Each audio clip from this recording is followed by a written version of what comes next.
The hen lived in a humble corner of the countryside, in a little house so cramped that half of her tail feathers stuck out the door. One afternoon, a goat appeared. "Can I sleep here tonight?" he asked excitedly. The hen choked on her breath.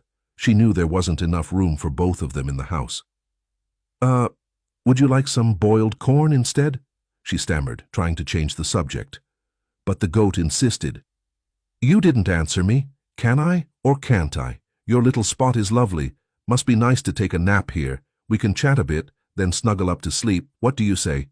The hen's eyes widened. She flapped her wings nervously and swallowed hard. She wanted to say no, but didn't have the courage. "Sure, you can sleep here tonight," she replied with a lump in her chest. They sat by a makeshift fire, telling stories late into the night.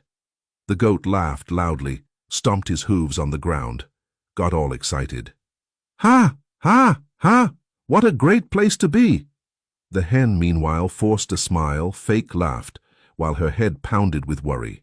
When bedtime came, she arranged the goat inside the house, covered him with her only blanket, and climbed onto the fence to spend the night outside. It rained, the wind howled, and it was terribly cold. The hen curled up tightly, shivering like a leaf in the wind. The early morning dew chilled her to the bone.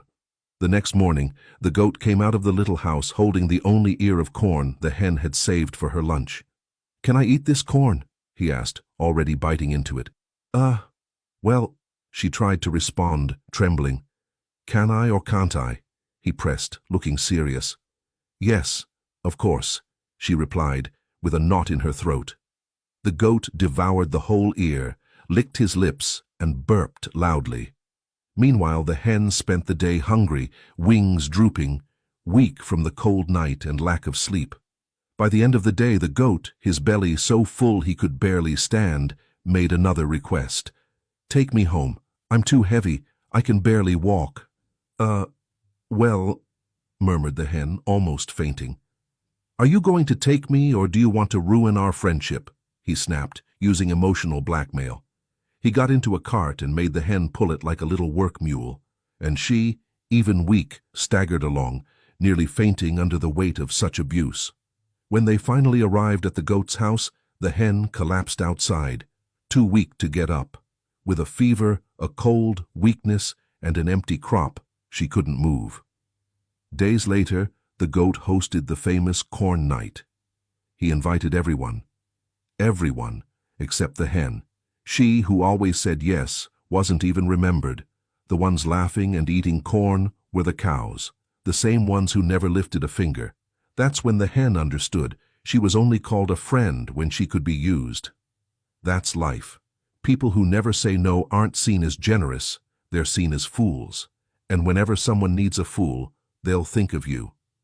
Generosity is beautiful, but saying yes all the time is giving up on yourself. Saying no when you could help is cruelty to others.